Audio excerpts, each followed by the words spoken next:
I'd be grateful if you could introduce yourselves and your outlets. We'll start over there with Wall Street Journal, over there.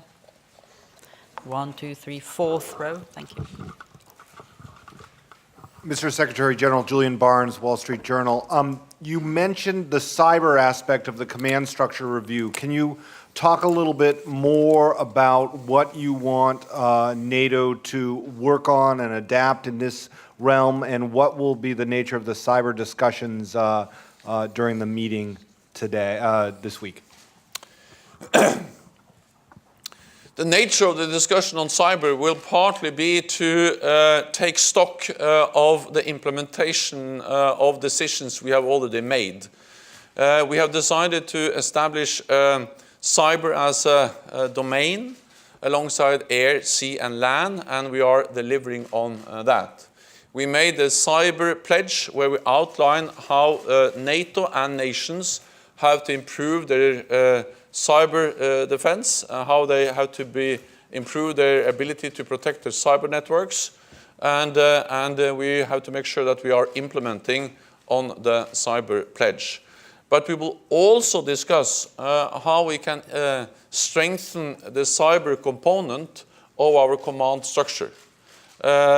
In every military operation, in any foreseeable, possible military mission or operation of NATO, there will be a cyber component. So cyber is more and more integrated into everything we do, and therefore we will also, as part of the review and the adaptation of the command structure, we will also discuss how we can strengthen the command element, the cyber element of the NATO command structure. Süddeutsche Zeitung. Over there. Thanks. Secretary General, how substantial do you expect the strengthening of the command structure to be? Do you expect a substantial increase in personnel numbers? And in hindsight, would you say the cuts in previous years, were they premature, were there mistakes made that have to be revised now?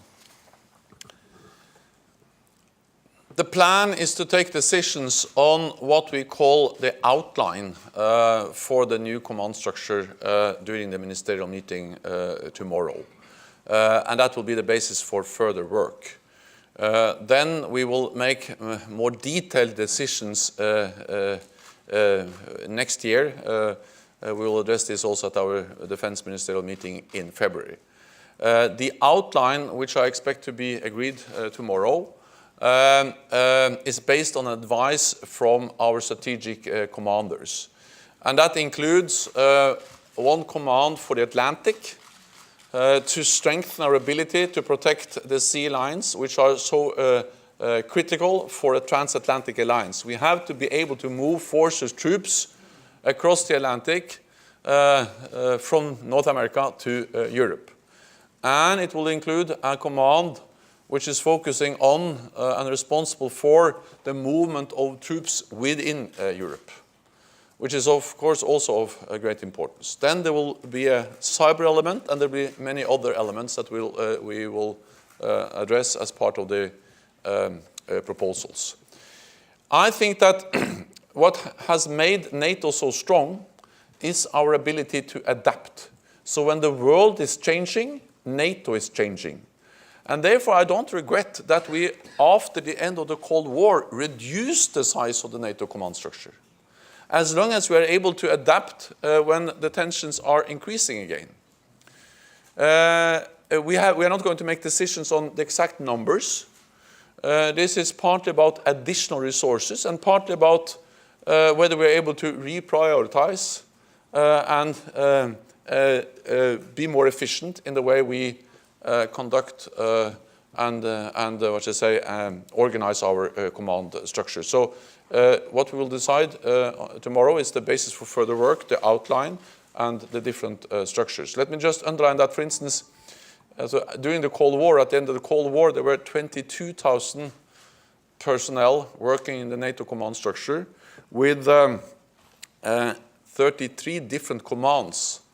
Now we are less than 7,000 people working in the NATO command structure at 7 commands, which reflects the total change at the end of the, as a result of the end of the Cold War. And we have been very focused on out-of-area expeditionary military operations. Now we have to continue to be focused on expeditionary operations, but at the same time increase the focus on collective defense in Europe, and that's the reason why we are adapting the command structure. Okay. Third row, NPR. Hi, thank you. Terry Schultz with NPR and Deutsche Welle. In Ukraine, the OSCE monitors have been shot at again in recent weeks, had heavy weapons pointed at them. And at the same time, there doesn't seem to be any progress being made politically. Understanding that NATO is not the primary vehicle for discussing progress between Ukraine and Russia, are you nonetheless concerned that this is heading toward a frozen conflict with absolutely no progress politically while the military situation remains very threatening on the ground? And it's not being discussed at this meeting while you are discussing North Korea. Just seems a little odd to me. Thanks. First of all, we had extensive discussions on Ukraine, or about Ukraine, at the NATO-Russia Council meeting just a couple of weeks ago. NATO continues to be concerned and continues to be focused on the situation in Ukraine. We have reconfirmed several times that we will stand in solidarity with Ukraine. We will provide them political support, and we will provide them practical support. And the whole North Atlantic Council actually also visited Ukraine recently. So we are following the developments, and we are providing strong support to Ukraine.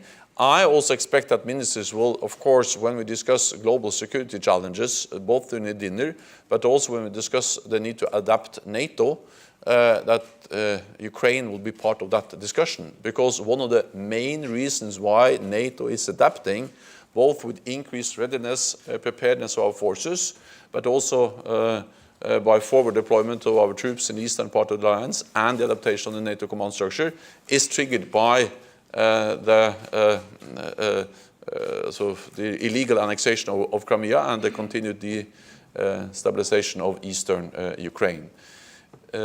We continue to support the full implementation of the Minsk agreements, and we continue to raise Ukraine in all our political dialogue with Russia. European Pravda, second row. Sergei Sidorenko, European Pravda. I have a question related to Ukraine. There are some discussions whether NATO would hold NATO-Ukraine Council this year. What could happen for it to be held? Maybe some issues related to language. And is this connection a very important issue? Ukraine is currently declaring that we are aspiring to get full membership in NATO. Are we aspiring nation, according to your understanding? Thank you. We have regular meeting in the NATO-Ukraine Commission at different levels. We had a NATO-Ukraine Commission meeting when we visited Kiev earlier this year in July, and we also then met with President Poroshenko. So we have high-level political dialogue, contacts with our close partner, Ukraine, regularly.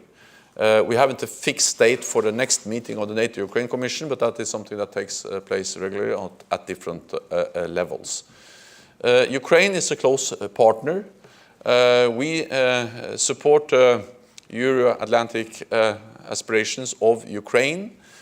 We help Ukraine with reforms. The focus of Ukraine now is on reform, how to modernize their armed forces, how to modernize their defense and security institutions. And that's exactly what we are helping them with our team, with our people in Kiev and in Ukraine.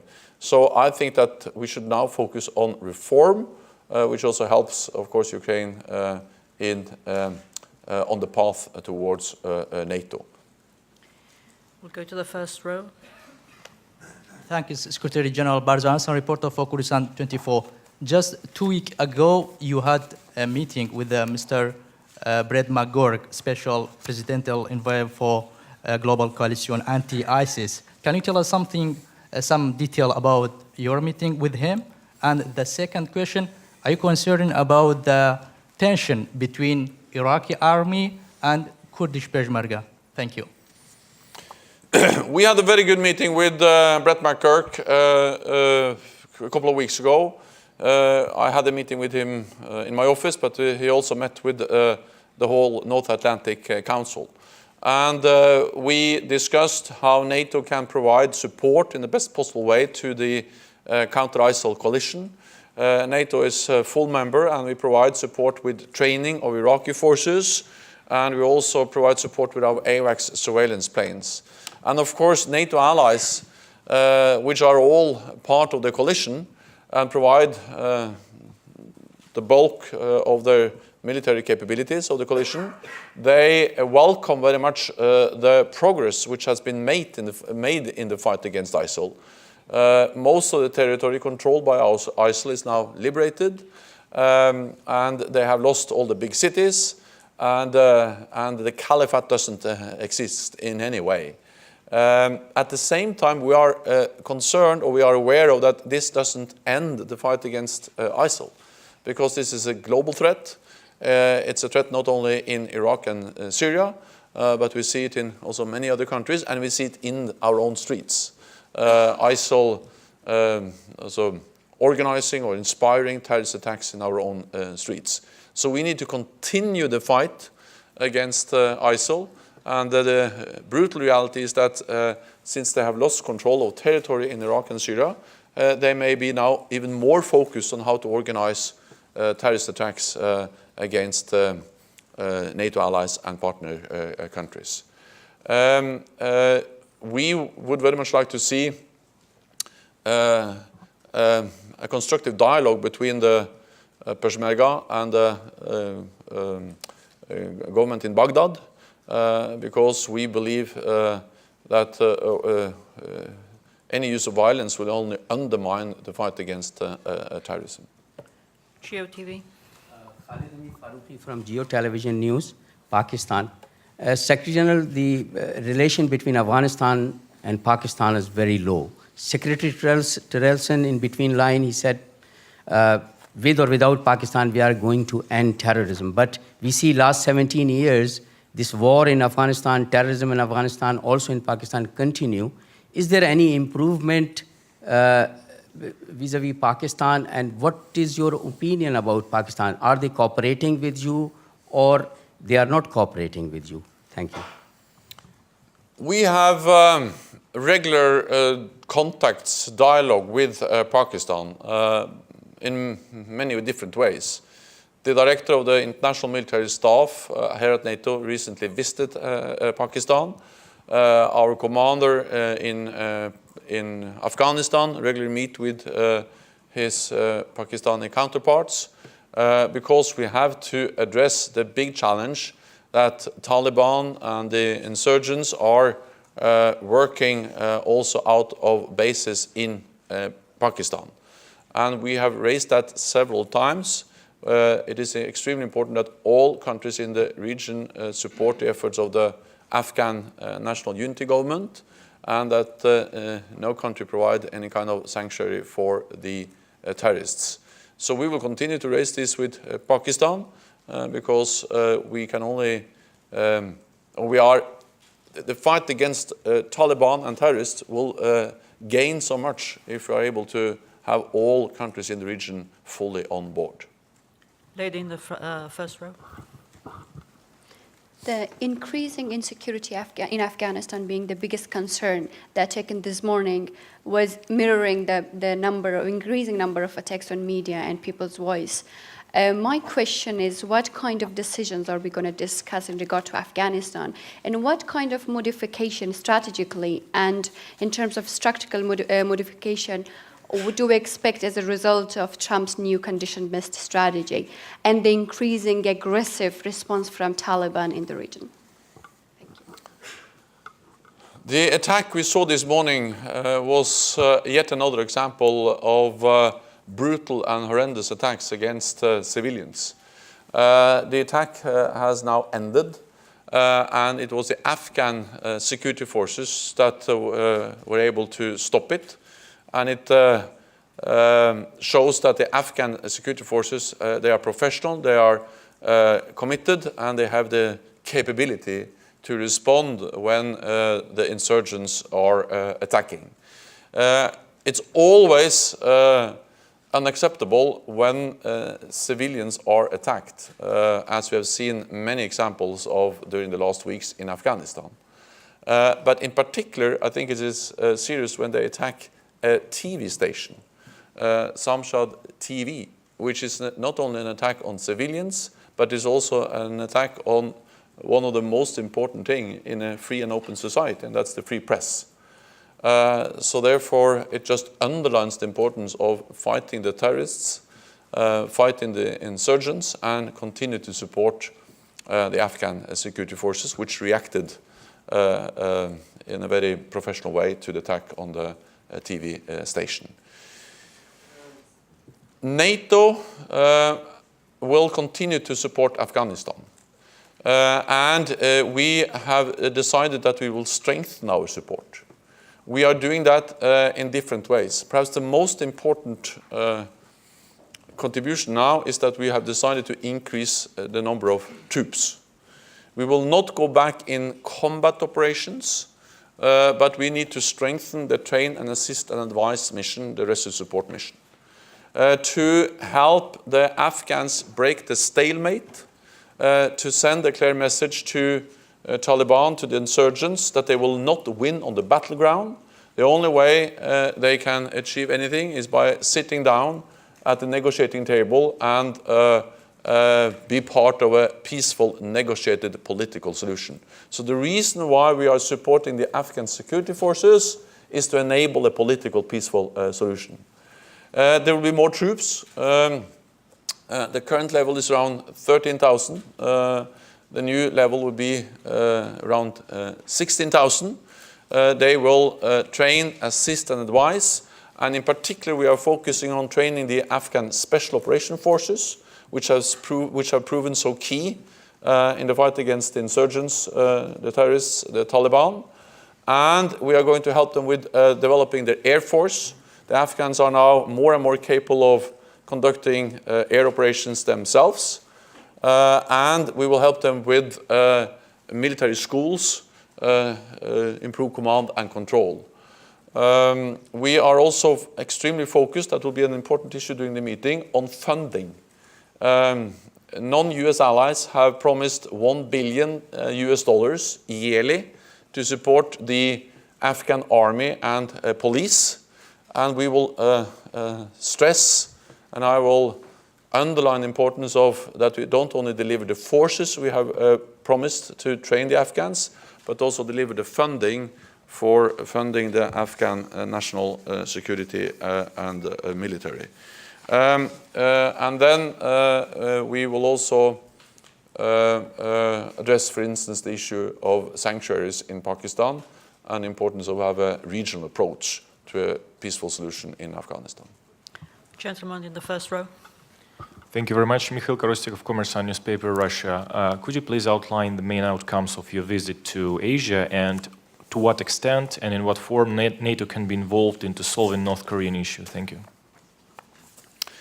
I've spent 1 week in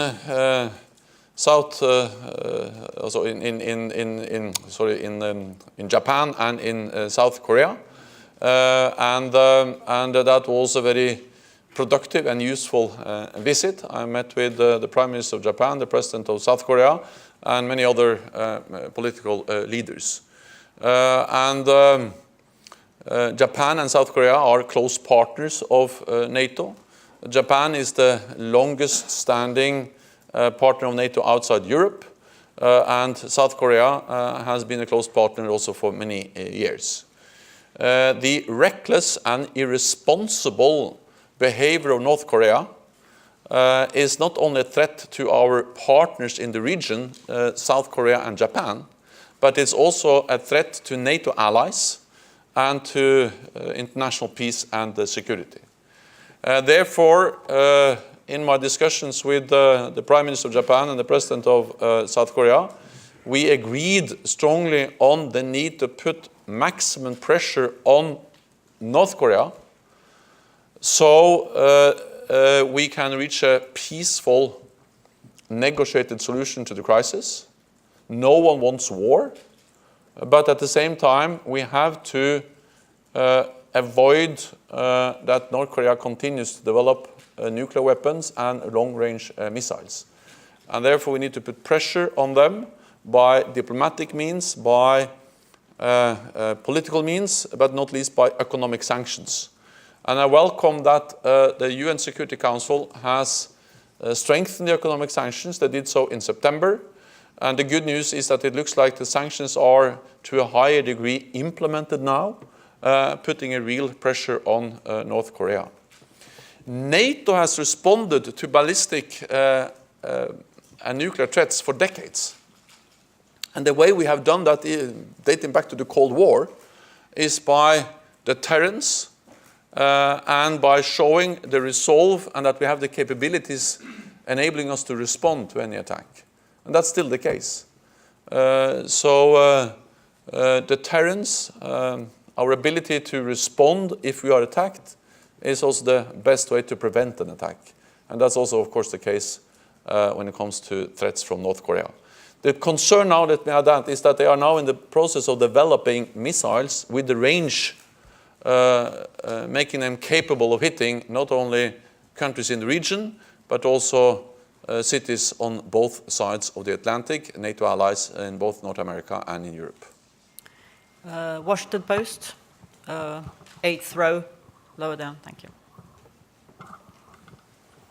Hi, I have two quick questions. Michael Birnbaum from the Washington Post.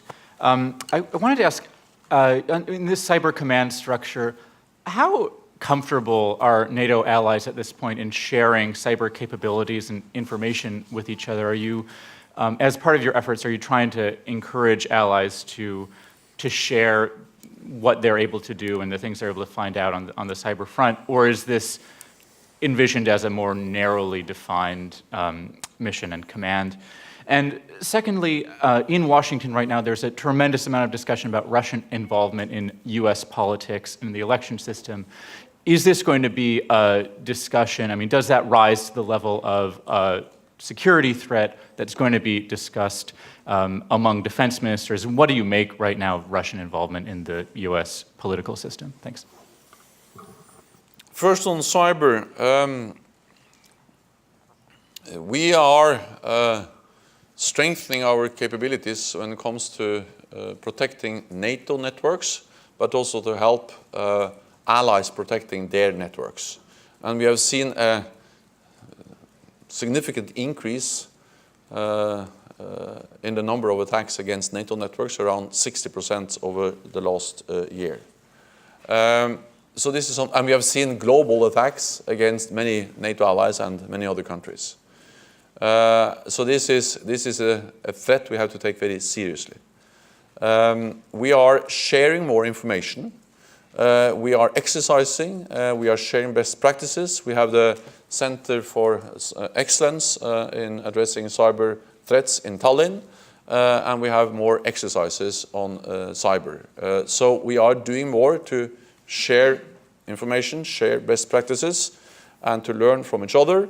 And we have also established a platform for sharing information about malware, cyber attacks. And we saw that, for instance, during the WannaCry attack, that to have a platform where NATO allies, but also partners and the European Union can real-time share information about cyber attacks is of critical importance, because that helps us responding in the best possible way. When it comes to different national cyber capabilities, they are, as any other national capabilities, owned by the nations. Nations own their planes, they own their ships, and they own their cyber capabilities.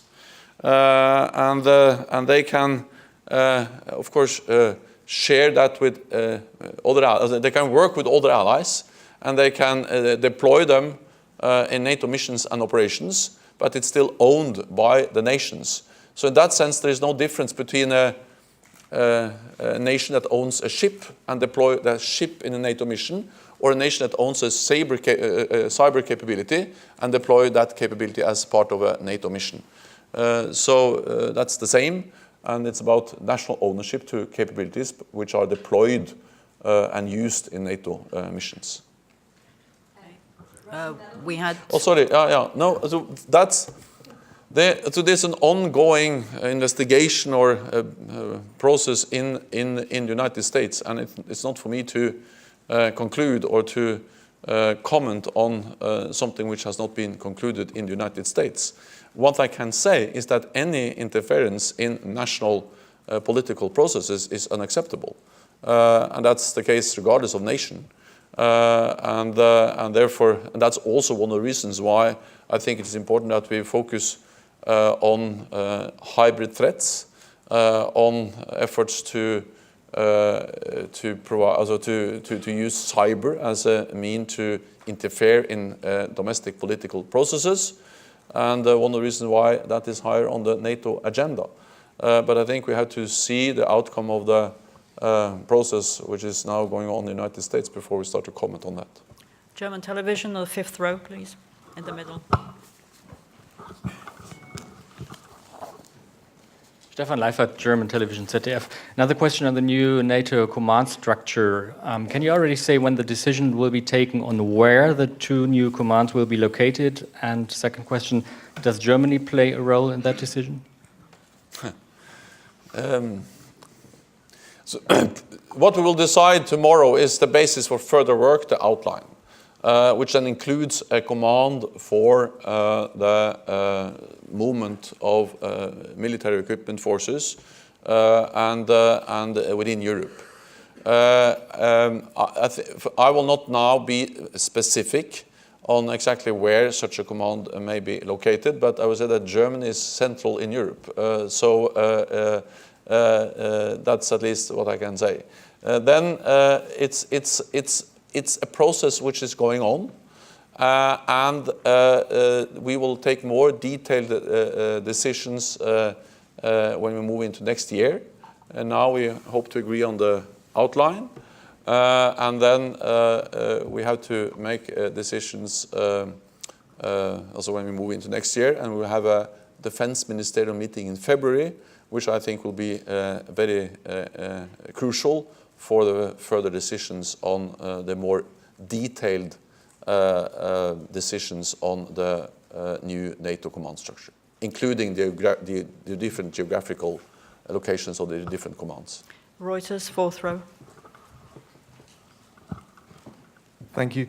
Coming back to Afghanistan, when you mentioned the increase in troops for Resolute Support, do you expect them to be mainly US NATO troops? Thank you.